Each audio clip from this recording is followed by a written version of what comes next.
I kind of just grew into the villain that I thought everybody thought I was. Grow the fuck up. Like, for the last question, should we get super deep or what? Please don't take this personal, but you ain't shit, and you weren't special till I made you so.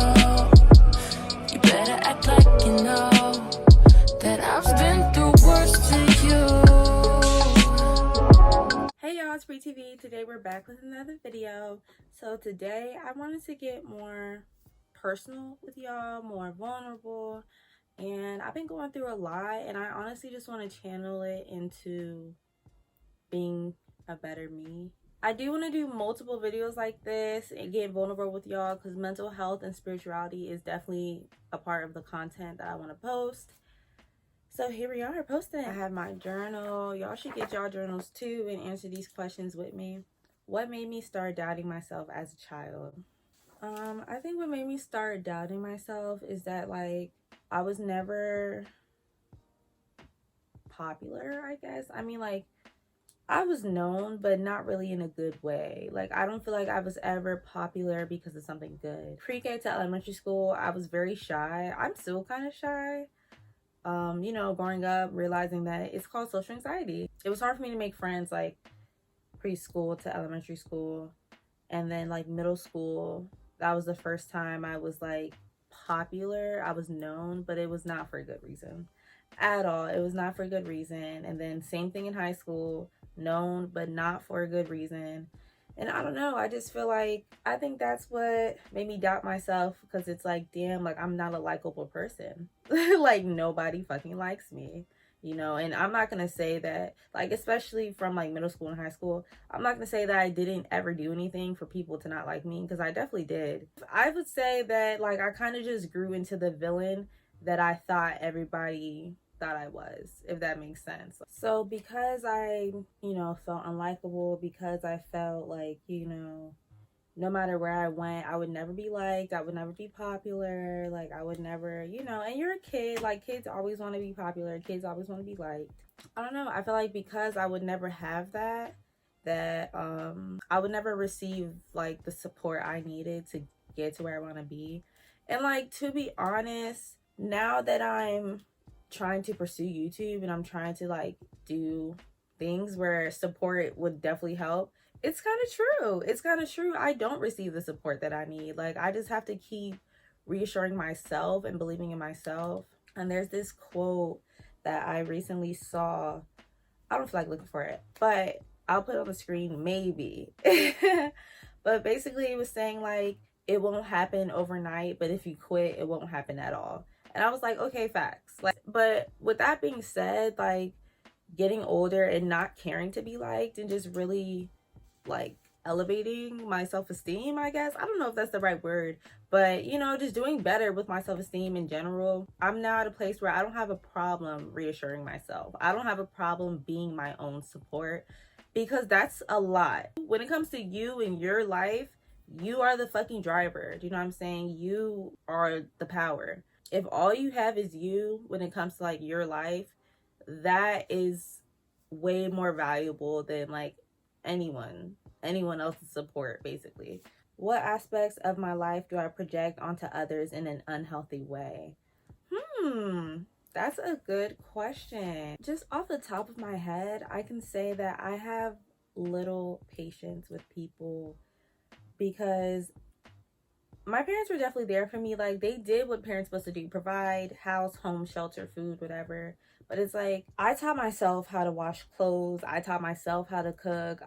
You know, like, I taught myself a lot of things, and I just figured it out. I love my parents down. But they weren't really, like, a hands-on type of parent. Like, they just gave me what I needed, and then I had to, like, figure out how to excel in that environment, if that makes sense.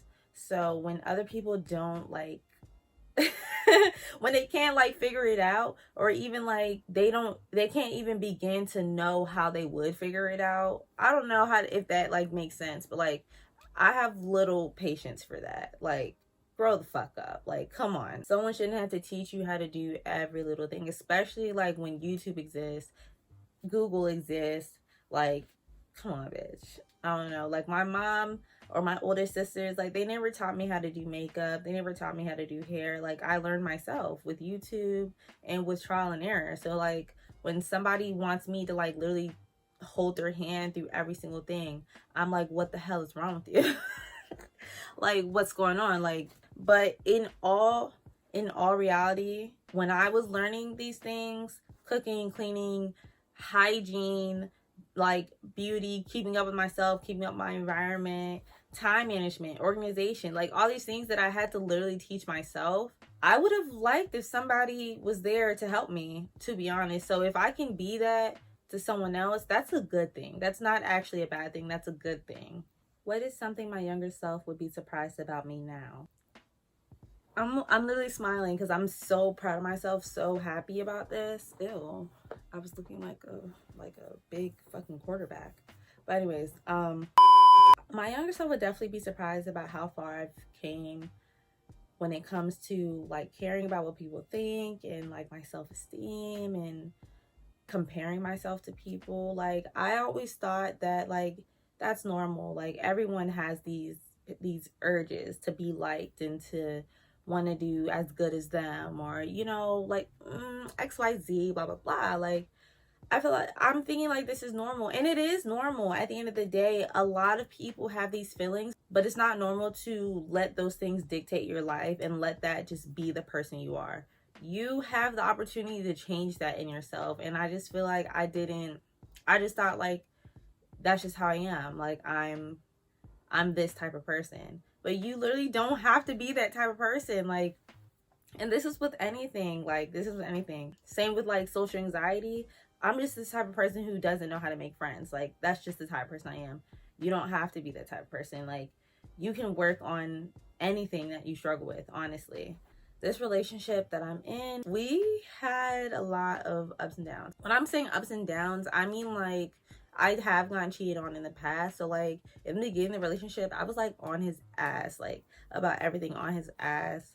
And then just throughout the relationship, I basically just had to learn like, I have to trust in myself first, which is so important. Like, when you trust in yourself, you'll be able to leave any situation that doesn't serve you. Like, it doesn't matter if we've been friends for 7 years, 10 years. Like, if you're not being a good friend, then you're done. Like, and then same with relationships. Like, I can love you to death, but like, I'm always, always, always gonna love myself more.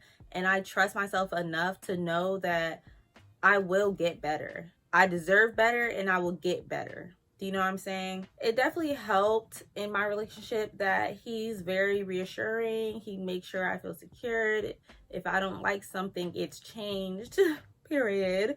So, I mean, that definitely helped. But like, I know that I'm able to, God forbid, if this relationship doesn't work out, in my next relationship, I'm going to be able to apply these things. So if he's not good for me, you're done. Like, you're done. You're cut. I'm not staying with nobody who's not good for me. And honestly, this is my own like personal reason too.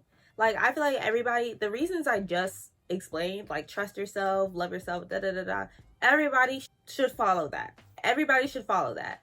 But my own personal reason too about protecting my peace is that I do struggle with mental health issues, and I had to take medication for it. So like, when I'm saying I struggle with that shit, a bitch was fucking struggling. So it's like, I'm not on the medication anymore. Okay, how do I explain this without seeming like I still need medical attention? Sometimes like I can't predict how I'm gonna be. Like, to be honest, like, not like, oh, like I'm happy today, tomorrow I'm sad, the next day I'm crazy. Like, no, never that. It's more so like some days are just harder than others. At the end of the day, some days are just really harder than others, and some days I have to work harder to get through it and to be okay and to get the shit done that I need to get done, to eat even.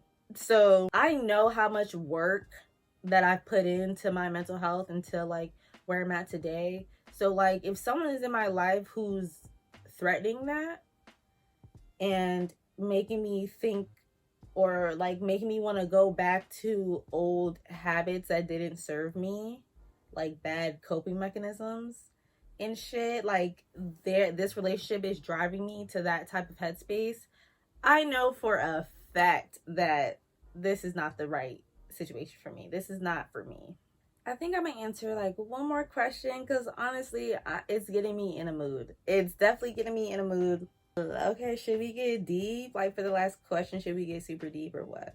Who hurt me the most and how can I forgive them? First, I have to think about who hurt me the most. And like, a bitch been hurt, like dead ass. I have a story time about my first cousin, blood cousin, favorite cousin, like my sister, partner in crime, manipulating me and lying to my face and fucking my man. Ex-man, obviously not my man, but you know, old dude. I feel like that was the first thing that like actually hurt. Like I was like, the fuck? Like this is crazy. I'm putting like all my business out here with this question. It could be my sister, one of my older sisters. That's kind of pulling at the tear strings. So I'm sure it's that one. I'm sure that one is the one that hurt most. Okay, cool. Can I forgive them? No.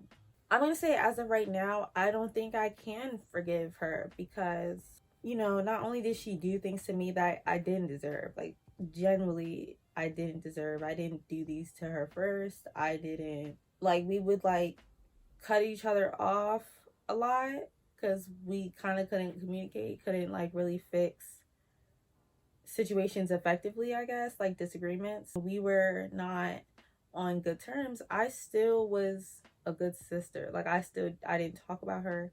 I didn't tell her business. I didn't talk shit. I didn't do anything. But like all that stuff was done to me.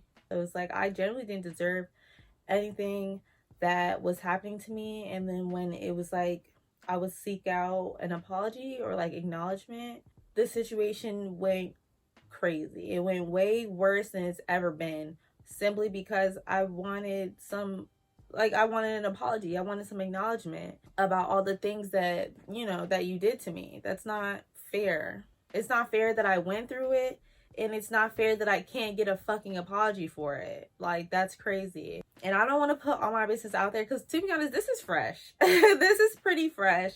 And I don't want to be like, if this video gets watched by her, I don't want it to be like, oh, you're talking shit about me, you're trying to make me look bad. No, this is my experience, and I'm not gonna be told that I can't talk about it. Like, and it's that simple. So yeah, because I didn't deserve it, and because I still haven't like gotten a genuine apology or seen like any genuine change, it's gonna be hard for me to forgive. Not only am I being affected like emotionally by the situation still, but like physical aspects of my life are being affected by this person. Like I'm still getting the effects of the shit that happened to me that I already didn't deserve. So it's just like, bro, like, the fucking pain hasn't stopped and you haven't apologized. So it's like, why the fuck would I forgive you? And I'm not saying that I never could forgive her ever, but just as of right now, the answer is fuck no. That's not super healy, spiritual of me, but that's the fucking truth. I cuss too much. That's the truth. Thank y'all for watching this video. If you watched to the end, I genuinely appreciate you. Leave a like because likes generally help the video. Comment if you're comfortable, any answers to any of these questions. Let me know if you followed along in your own journal. Thank you for watching this video. I love you. Goodbye.